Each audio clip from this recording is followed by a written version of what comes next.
Flacidez no rosto. É melhor fazer procedimentos estéticos ou cirurgia?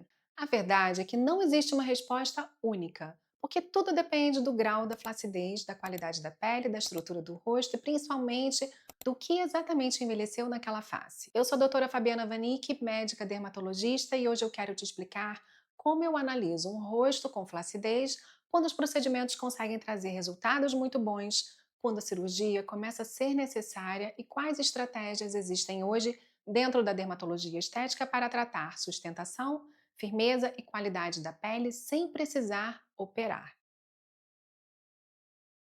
Muita gente ainda pensa que flacidez é uma coisa só, como se existisse apenas uma pele caída, mas na prática clínica o envelhecimento do rosto é muito mais complexo do que isso. E é justamente por isso que cada paciente precisa de uma estratégia diferente. Tem pacientes que chegam no consultório achando que precisam de cirurgia, mas ainda tem uma ótima resposta com tecnologias, bioestimuladores e preenchimentos. E também existe o contrário. Pacientes que tentam muitos procedimentos, mas já têm um excesso de pele ou uma flacidez estrutural que ultrapassa o limite do tratamento não cirúrgico. E é exatamente por isso que comparar resultado pela internet é um grande erro, porque dois rostos da mesma idade podem ter envelhecimentos completamente diferentes. E o grau da flacidez muda, a qualidade da pele muda, a perda óssea muda, a genética muda e o estilo de vida também muda. Quando a gente fala de flacidez, a maioria das pessoas pensa apenas na pele, mas o rosto envelhece em várias camadas ao mesmo tempo. Existe mudança óssea, perda de gordura, enfraquecimento ligamentar,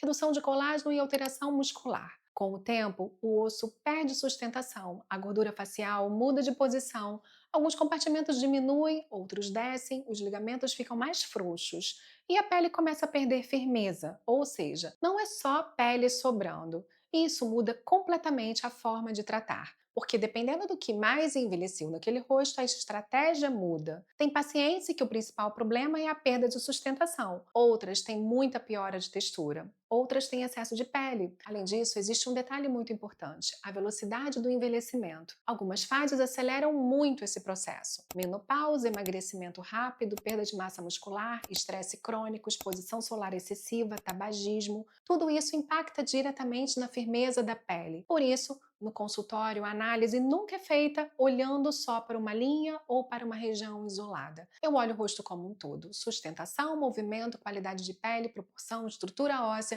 porque tudo isso conversa entre si. Existe uma fase do envelhecimento em que os procedimentos estéticos conseguem trazer resultados extremamente interessantes, principalmente quando a flacidez ainda está em um grau leve ou moderado e a pele ainda tem capacidade de boa resposta. E hoje nós temos tecnologias muito mais avançadas do que existiam alguns anos atrás. O tratamento da flacidez evoluiu muito. Não estamos mais falando apenas de preenchimento facial. Hoje existem estratégias que atuam diretamente na sustentação e no estímulo de colágeno. O ultrassom microfocado, por exemplo, é uma dessas tecnologias que eu mais utilizo para flacidez. Ele atua em camadas profundas, promovendo pontos de coagulação térmica que estimulam colágeno e ajudam na sustentação do rosto. Na prática, ele funciona como uma estratégia de firmeza e ancoragem dos tecidos. É muito interessante para pacientes que começam a perceber a queda do rosto, a perda do contorno mandibular, o início do bulldog, a flacidez na região inferior da face e no pescoço. Além disso, temos a radiofrequência, que ajuda muito na qualidade da pele.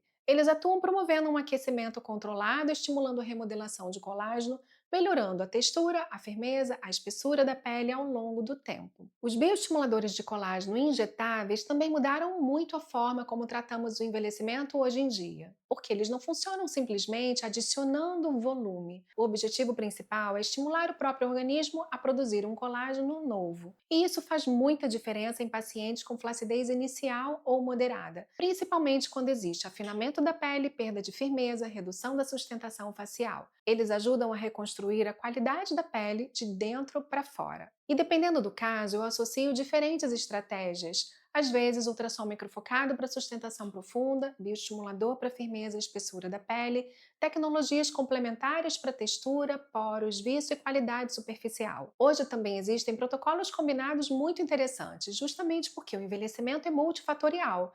Então, dificilmente um único procedimento resolve tudo isso sozinho. O melhor resultado normalmente vem da associação correta das técnicas e tecnologias. Isso é uma coisa muito importante de entender. Procedimento não é fórmula mágica. O que faz diferença é a estratégia, é entender qual camada envelheceu mais naquele paciente e qual tecnologia ou procedimento faz mais sentido para aquela região especificamente. Existe um erro muito comum de achar que todo rosto com flacidez precisa de preenchimento e bioestimuladores. E não é assim. Inclusive, muitos pacientes já chegam pesados, justamente porque tentaram tratar flacidez apenas adicionando volume e uma grande quantidade de bioestimulador. O preenchimento com ácido hialurônico tem a sua indicação, claro, principalmente quando existe perda estrutural, perda de projeção e necessidade de reposicionar o suporte facial, mas ele precisa ser usado com muito critério para não artificializar o rosto. Porque quando o problema principal é pele frouxa, excesso de tecido ou perda importante de sustentação, simplesmente colocar mais volume na camada da gordura não resolve a causa. E aí o rosto pode começar a ficar inchado, pesado e sem definição. Hoje, dentro da dermatologia moderna, existe uma busca muito maior por naturalidade. Menos excesso, mais estrutura, mais qualidade de pele, mais sustentação. Isso mudou completamente a forma de tratar o envelhecimento da face. Inclusive, muitas pacientes se assustam quando percebem que o tratamento da flacidez atual envolve muito mais colágeno e sustentação do que necessariamente um preenchimento facial exagerado. Agora, existe um ponto importante: procedimentos têm limite. E eu acho muito importante falar isso com honestidade, porque existe um momento em que o excesso de pele e a flacidez estrutural ultrapassam o poder da dermatologia estética. Quando existe muita pele sobrando, muita queda dos tecidos ou uma flacidez muito avançada, a cirurgia passa a ser a estratégia mais eficiente, principalmente em regiões como pálpebras, pescoço e terço inferior da face. E isso não significa fracasso dos procedimentos, significa apenas entender indicação. Existem casos em que tecnologias conseguem adiar muito uma cirurgia, melhorar muito uma aparência, preservar a firmeza por anos, mas não substituir totalmente. Por exemplo, uma blefaroplastia remove o excesso de pele palpebral.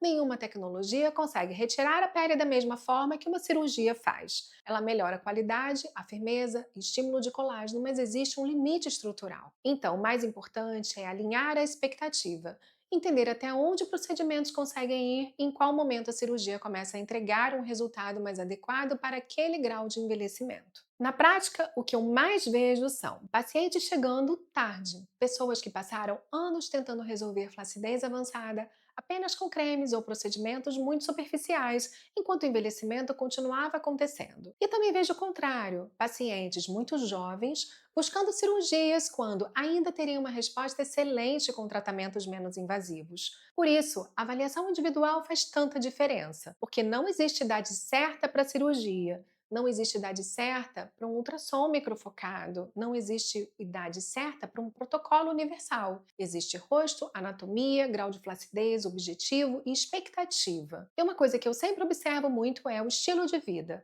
porque ele muda completamente a resposta do paciente. Alimentação, musculação, sono, tabagismo, emagrecimento rápido, menopausa, tudo isso interfere diretamente no envelhecimento, em como o seu rosto vai responder. Inclusive, pacientes que cuidam da massa muscular e fazem manutenção de colágeno costumam envelhecer de forma muito mais equilibrada. A sustentação facial muda completamente quando existe cuidado global do organismo. A verdade é que não existe uma resposta única.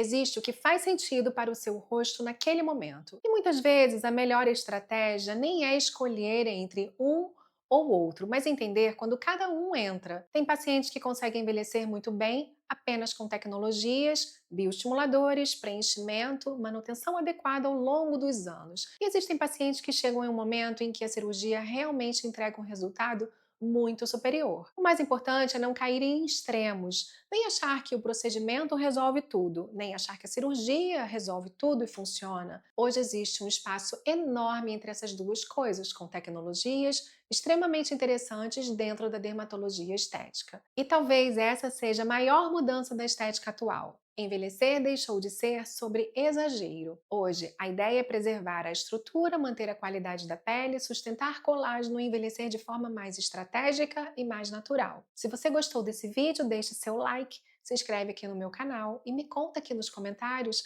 você faria procedimento para tratar flacidez ou só pensa mais lá na frente fazer cirurgia?